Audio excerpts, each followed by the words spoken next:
नमस्कार। मैं करमवीर सिंह, प्रवक्ता भूगोल, राणा संग्राम सिंह इंटर कॉलेज विसाड़ा, गौतम बुद्ध नगर, आपके सम्मुख कक्षा 12 विषय भूगोल खंड ख भारत लोग और अर्थव्यवस्था का पहला अध्याय जनसंख्या, वितरण, घनत्व, वृद्धि और संगठन पाठ के अध्ययन के लिए आपके सम्मुख हूँ। इस अध्याय को आपने मानव भूगोल के मूल सिद्धांत पुस्तक में विश्व के संदर्भ में पहले पढ़ लिया है और इस अध्याय में हम जनसंख्या के बारे में भारत के संदर्भ में पढ़ेंगे। इस अध्याय में हमें पढ़ना है जनसंख्या का अर्थ, जनसंख्या का वितरण और असमान वितरण के कारण। इस अध्याय में हमें जनसंख्या घनत्व के बारे में पढ़ना है और जनसंख्या घनत्व की स्थानिक भिन्नता के बारे में पढ़ेंगे। इस अध्याय में हमें जनसंख्या की वृद्धि और जनसंख्या वृद्धि में क्षेत्रीय भिन्नताओं के बारे में पढ़ना है। इस अध्याय में हम ग्रामीण, नगरीय, भाषा, धर्म और व्यवसाय के संदर्भ में भारत की जनसंख्या के संगठन के बारे में पढ़ेंगे। जनसंख्या यानी लोग किसी देश के अत्यंत महत्वपूर्ण घटक होते हैं। बिना लोगों के किसी भी देश की कल्पना नहीं की जा सकती। 2011 की जनगणना के अनुसार भारत की जनसंख्या 121 करोड़ है। भारत चीन के बाद जनसंख्या की दृष्टि से विश्व का दूसरा बड़ा देश है। अब प्रश्न उठता है कि जैसे भारत की आबादी, भारत की जनसंख्या 121 करोड़ है, तो उसका हमें पता कैसे चला? उसके आंकड़े कहाँ से प्राप्त हुए? इस जनसंख्या के आंकड़ों के स्रोत कहाँ से हैं, कौन से हैं? तो इसके लिए जनगणना होती है। जन माने लोग, गणना माने गिनती, यानी लोगों की गिनती होती है। भारत में पहली जनगणना 1872 ईस्वी में हुई थी, जो अपूर्ण थी। उसमें बहुत सारे क्षेत्र गणना से छूट गए थे। 1981 ईस्वी में पहली संपूर्ण जनगणना संपन्न हुई, जिसमें पूरे देश की आबादी को सम्मिलित किया गया। 1881 ईस्वी के बाद से प्रत्येक 10 वर्ष बाद जनगणना होती है। अभी अगला जो जनगणना है 2021 में होने वाली है। लेकिन ये जनसंख्या भी कहीं पर ज़्यादा है, कहीं पर कम है। तो जनसंख्या का वितरण क्या है? किसी क्षेत्र पर लोगों का फैलाव जनसंख्या वितरण कहलाता है। भारत में जनसंख्या का वितरण अत्यधिक असमान है, यानी कहीं पर ज़्यादा जनसंख्या निवास करती है और कहीं पर कम लोग निवास करते हैं। जहां भारत में उत्तर प्रदेश राज्य की जनसंख्या सर्वाधिक है, वहीं सिक्किम ऐसा राज्य है जहां पर न्यूनतम जनसंख्या पाई जाती है। इस मानचित्र पर हम देख सकते हैं कि कुछ क्षेत्र ऐसे हैं जहां पर सघन जनसंख्या पाई जाती है, कुछ क्षेत्र ऐसे हैं जहां पर मध्यम जनसंख्या पाई जाती है, कुछ क्षेत्र ऐसे हैं जहां पर विरल यानी कम जनसंख्या पाई जाती है। तो आप इस मानचित्र पर देखें कि यहाँ पंजाब, हरियाणा, उत्तर प्रदेश, बिहार, पश्चिम बंगाल, असम का क्षेत्र और भारत का पूरा तटवर्ती क्षेत्र सघन जनसंख्या वाला क्षेत्र है। भारत का ये जो पठारी भाग है, दक्षिण का पठारी भाग है, ये मध्यम जनसंख्या वाला क्षेत्र है। राजस्थान का मरुस्थलीय क्षेत्र, कुछ गुजरात का हिस्सा और उत्तर का पर्वतीय भाग सारा का सारा जम्मू कश्मीर से लेकर के हिमाचल प्रदेश, उत्तराखंड, सिक्किम, अरुणाचल प्रदेश, इस क्षेत्र में विरल जनसंख्या पाई जाती है। अब इस जनसंख्या के वितरण को कौन कौन से कारक हैं जो प्रभावित करते हैं, उन्हें दो वर्गों में बांट सकते हैं। कुछ भौतिक कारक हैं, कुछ सामाजिक व आर्थिक कारक हैं। भौतिक कारकों में जैसे पहला है भूविन्यास। भू माने जमीन, उसकी बनावट। जिन क्षेत्रों में उपजाऊ भूमि पाई जाती है, समतल भूमि पाई जाती है, वहाँ पर अधिक जनसंख्या निवास करती है, सघन जनसंख्या पाई जाती है। और जहाँ की भूमि उबड़ खाबड़ है, पथरीली है, कृषि करने योग्य नहीं है, वहाँ पर कम जनसंख्या पाई जाती है। जल की उपलब्धता। जिन क्षेत्रों में पर्याप्त मात्रा में जल पाया जाता है, खेती के लिए पानी की पर्याप्त व्यवस्था होती है, पीने के लिए पानी की पर्याप्त व्यवस्था होती है, उन क्षेत्रों में सघन जनसंख्या निवास करती है, यानी अधिक जनसंख्या निवास करती है। और जो क्षेत्र ऐसे हैं जहाँ पर जल की कमी होती है, वहाँ पर कम जनसंख्या निवास करती है। जलवायु। जलवायु भी एक मुख्य भौतिक कारक है जो जनसंख्या के वितरण को प्रभावित करता है, क्योंकि जहाँ की जलवायु अच्छी होती है वहाँ पर अधिक लोग निवास करते हैं, और जिस क्षेत्र की जलवायु कष्टकारी होती है वहाँ पर कम लोग निवास करते हैं। खनिज एवं ऊर्जा संसाधनों की उपलब्धता। जिन क्षेत्रों में खनिज पदार्थ और ऊर्जा संसाधन पर्याप्त मात्रा में उपलब्ध होते हैं, उन क्षेत्रों में अधिक जनसंख्या निवास करती है, क्योंकि वहाँ खनन कार्य में लोगों को रोजगार मिलता है। इस कारण से वहाँ अधिक लोग निवास करते हैं। सामाजिक व आर्थिक कारकों में औद्योगिक विकास, यानी जो औद्योगिक रूप से संपन्न क्षेत्र होते हैं वहाँ पर अधिक लोग निवास करते हैं। आप नोएडा क्षेत्र को देखें, कानपुर देखें, या जितने भी औद्योगिक नगर हैं वहाँ पर अधिक लोग निवास करते हैं। नगरीकरण, परिवहन साधनों का विकास। भारत में बड़े बड़े कई नगर हैं, तो नगरीकरण के कारण भी एक जगह लोगों का संकेंद्रण हो जाता है, क्योंकि उन नगरों में जो नागरिक सुविधाएं हैं, परिवहन सुविधाएं हैं, उनका विकास हो जाता है, जिससे लोग नगरों में जाकर के निवास करते हैं। शिक्षा व स्वास्थ्य सेवाओं का विकास,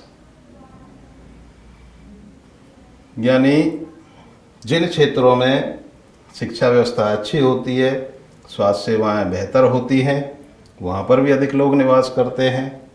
और जिन क्षेत्रों में शांति रहती है, सुरक्षित महसूस करते हैं लोग अपने को, वहाँ भी अधिक जनसंख्या निवास करती है। जनसंख्या का घनत्व, यानी जनसंख्या सघन है या विरल है, इसका पता हम जनसंख्या घनत्व के द्वारा ही पता लगा सकते हैं। किसी देश, प्रदेश अथवा क्षेत्र की कुल भूमि तथा वहाँ निवास करने वाली जनसंख्या के बीच के अनुपात को जनसंख्या घनत्व कहते हैं।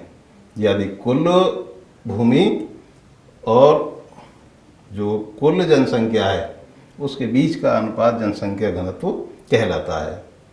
वर्ष 2011 की जनगणना के अनुसार भारत का जनसंख्या घनत्व 382 व्यक्ति प्रति वर्ग किलोमीटर है, यानी एक वर्ग किलोमीटर क्षेत्र में 382 व्यक्ति औसत व्यक्ति आया है 2011 की जनगणना में।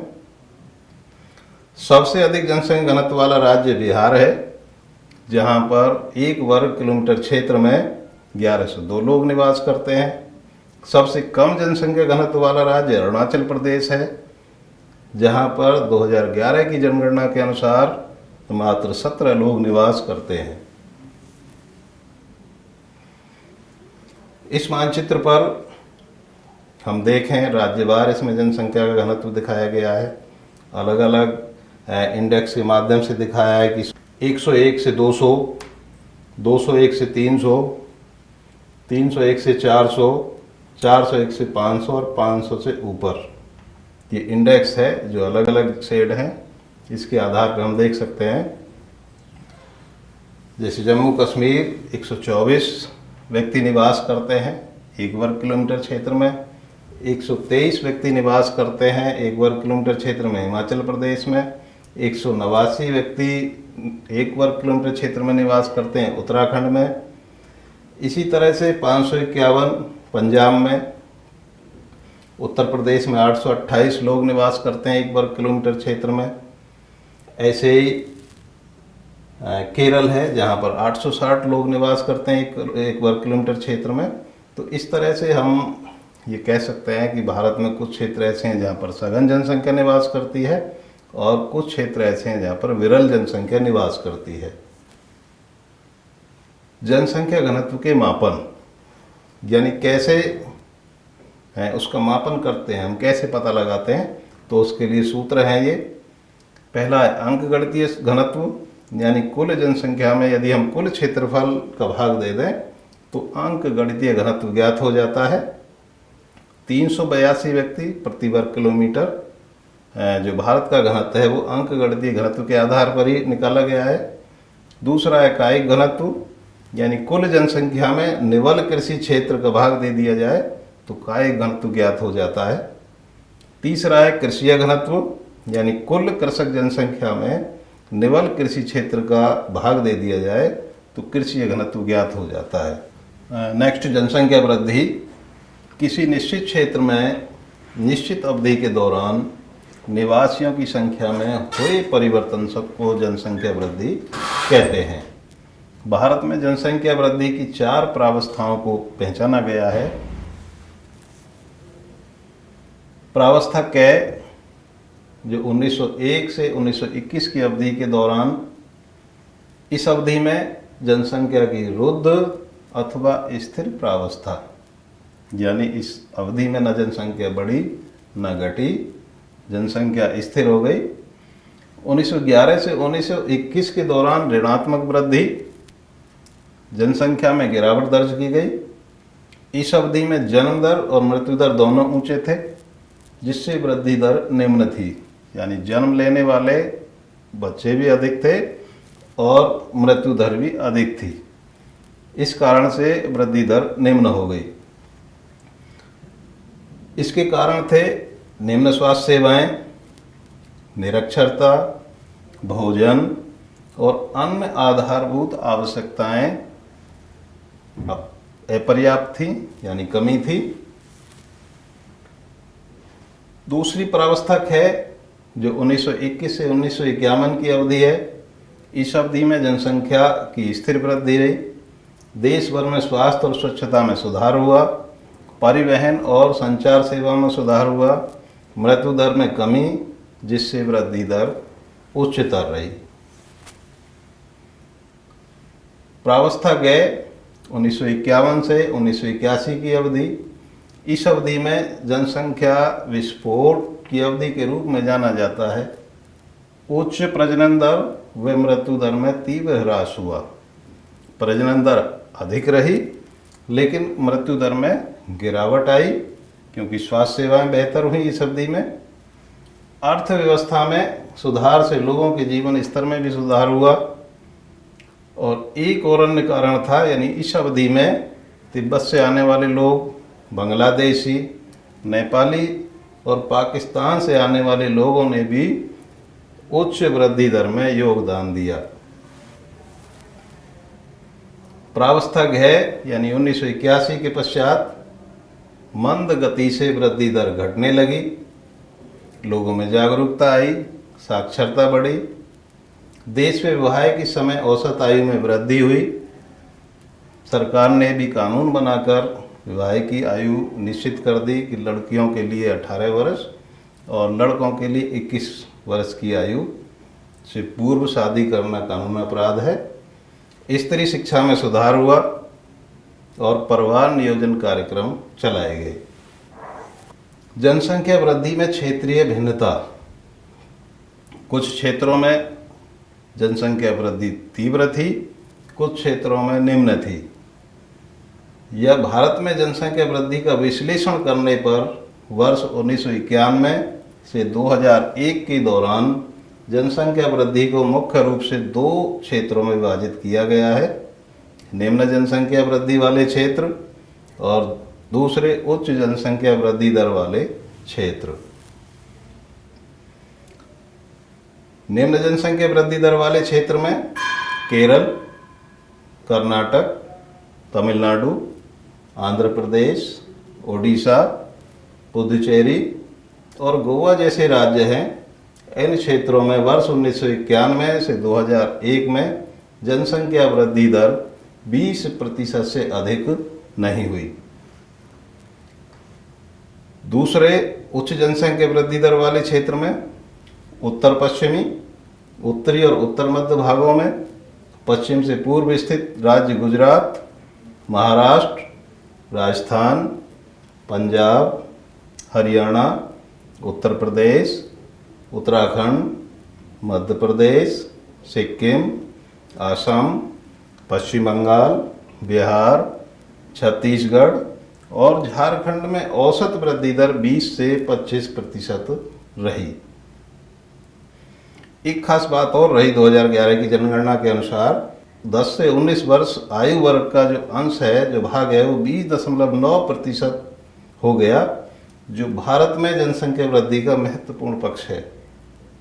यानी युवा वर्ग की आबादी भी काफ़ी हुई। इसी को ध्यान में रखते हुए 2014 में राष्ट्रीय युवा नीति आरंभ की गई। जनसंख्या का संगठन। जनसंख्या की भौतिक, सामाजिक, सांस्कृतिक तथा आर्थिक विशेषताओं को जनसंख्या का संगठन कहते हैं। जनसंख्या के संगठन को निम्न भागों में वर्गीकृत किया गया है। नंबर 1 ग्रामीण नगरीय संगठन, नंबर 2 भाषाई संगठन, नंबर 3 धार्मिक संगठन और नंबर 4 श्रमजीवी जनसंख्या का संगठन। ग्रामीण नगरीय संगठन, गांव में निवास करने वाली जनसंख्या ग्रामीण जनसंख्या कहलाती है। शहरों में निवास करने वाली जनसंख्या नगरीय जनसंख्या कहलाती है। 2011 की जनगणना के अनुसार देश की कुल जनसंख्या का 68.8% भाग गांव में रहता है। 2011 की जनगणना के अनुसार भारत में 6,40,867 गांव हैं। भारत में नगरीय जनसंख्या का अनुपात 31.16% है 2011 की जनगणना के अनुसार। दूसरा जो वर्गीकरण है, भाषाई संगठन। भारत एक भाषाई विविधता की भूमि है। गियरसन ने 1925 में एक सर्वे किया था भारत के संदर्भ में। उनके अनुसार देश में 179 भाषाएं और लगभग 544 बोलियां थी। भारतीय संविधान में भी 22 भाषाएं हैं जो अनुसूचित हैं। इन भाषाओं के वर्गीकरण में आस्ट्रिक यानी निषाद 1.38% हैं, द्रविड़ 20% हैं, चीनी तिब्बती यानी किरात 0.85% है, भारतीय यूरोपीय आर्य सर्वाधिक 73% हैं। तो इन भाषाओं के आधार पर सर्वाधिक आबादी भारत में आर्य भारतीय यूरोपीय आर्यों की है जो 73% हैं। तीसरा वर्गीकरण धार्मिक संगठन है। भारत में विभिन्न धार्मिक समुदायों के लोग निवास करते हैं। 2011 की जनगणना के अनुसार जो भारत का धार्मिक समुदाय है उसका वर्गीकरण इस प्रकार है। सर्वाधिक हिंदू धर्म को मानने वाले लोग हैं 2011 की जनगणना के आधार पर 96,63,00,000, यानी देश की कुल आबादी के 79.8% लोग हिंदू धर्म को मानने वाले लोग हैं। और यदि हम तुलना करें 2001 से 2011 के बीच की अवधि की, तो इनमें 16.8% की वृद्धि हुई है। दूसरा समुदाय मुस्लिम धर्म है, जिनकी आबादी 17 करोड़ 22 लाख है, यानी देश की कुल आबादी में 14.2% भाग मुस्लिम धर्म को मानने वाले लोगों का है। और 2001 से 2011 की अवधि के दौरान इनकी 24.6% वृद्धि हुई। तीसरा समुदाय ईसाई धर्म को मानने वाले लोगों का है, जिनकी आबादी 2 करोड़ 78 लाख है, यानी 2.3%। और 2001 से 2011 के बीच की अवधि में इनकी वृद्धि 15.5% हुई। चौथा धार्मिक समुदाय भारत में 2 करोड़ 08 लाख, यानी 1.7% है, और इनकी 2001 से 2011 के बीच की अवधि में 8.4% की वृद्धि हुई। बौद्ध धर्म मानने वाले लोगों की आबादी 0.84 करोड़, यानी 84 लाख, और देश की कुल आबादी में 0.7% भाग है।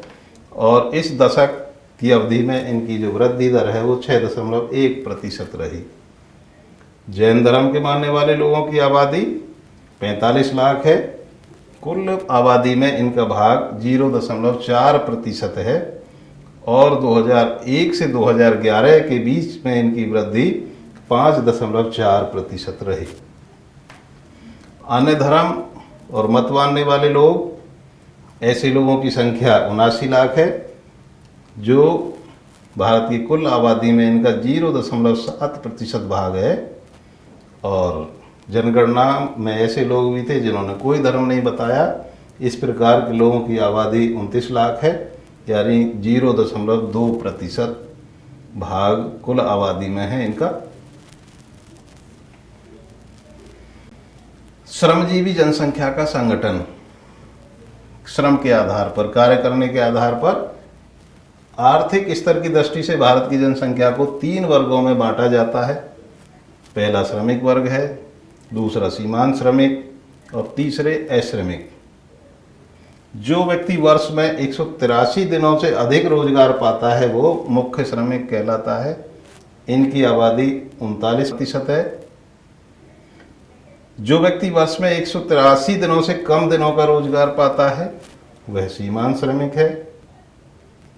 और अश्रमिक वह व्यक्ति है जो जीवन यापन के लिए कार्य नहीं करता। इनका अनुपात 61% है। यदि हम सेक्टर वाइज देखें, भारत में प्राथमिक सेक्टर में 54.6% लोग काम करते हैं, जिसमें कृषि करना, खनन करना। द्वितीयक सेक्टर, जिसमें उद्योग धंधे आते हैं, इनमें काम करने वाले लोगों की संख्या 3.8% है। और तृतीय क्षेत्र में 41.6% जनसंख्या कार्यरत है, जो सेवा क्षेत्र के अंतर्गत आता है। छात्रों, प्रश्न पत्र में 4 प्रकार के प्रश्न आते हैं। कुछ बहुविकल्पीय प्रश्न आते हैं, कुछ अतिलघु उत्तरीय प्रश्न आते हैं, कुछ लघु उत्तरीय प्रश्न आते हैं, और कुछ विस्तृत उत्तरीय प्रश्न आते हैं। तो बहुविकल्पीय प्रश्नों में इसमें जैसे ही पहला प्रश्न है कि सन 2011 की जनगणना के अनुसार भारत की जनसंख्या निम्नलिखित में से कौन सी है। इसके 4 विकल्प दिए हुए हैं। क 102.8 करोड़, ख 328.7 करोड़, ग 318.2 करोड़, और घ 121 करोड़। तो इसका सही उत्तर घ है, यानी 2011 की जनगणना के अनुसार भारत में 121 करोड़ लोग निवास करते हैं। दूसरा प्रश्न है, निम्नलिखित में से किस एक में जनसंख्या का घनत्व सर्वाधिक है। क पश्चिम बंगाल, ख उत्तर प्रदेश, ग बिहार, और घ पंजाब। तो आपको बताया गया था पाठ के बीच में ही कि बिहार में 11 से 2 व्यक्ति 1 वर्ग किलोमीटर क्षेत्र में निवास करते हैं, जो देश में सर्वाधिक है। तो इसका सही उत्तर ग है, बिहार। तीसरा प्रश्न है कि भारतीय संविधान में कितनी भाषाएं अनुसूचित हैं? क 18 भाषाएं, ख 22 भाषाएं, ग 24 भाषाएं और घ 28 भाषाएं। तो इसका सही उत्तर ख है, 22 भाषाएं भारतीय संविधान में अनुसूचित हैं। चौथा प्रश्न है, निम्नलिखित में से कौन सा एक समूह भारत में विशालतम भाषाई समूह है? इसके भी 4 विकल्प हैं। क चीनी तिब्बती, ख ऑस्ट्रिक, ग भारतीय आर्य और घ द्रविड़। इसका सही उत्तर ग है, भारतीय आर्य, जो 73% आबादी वाला भाषाई समूह है। इसका सही उत्तर ग है, भारतीय आर्य।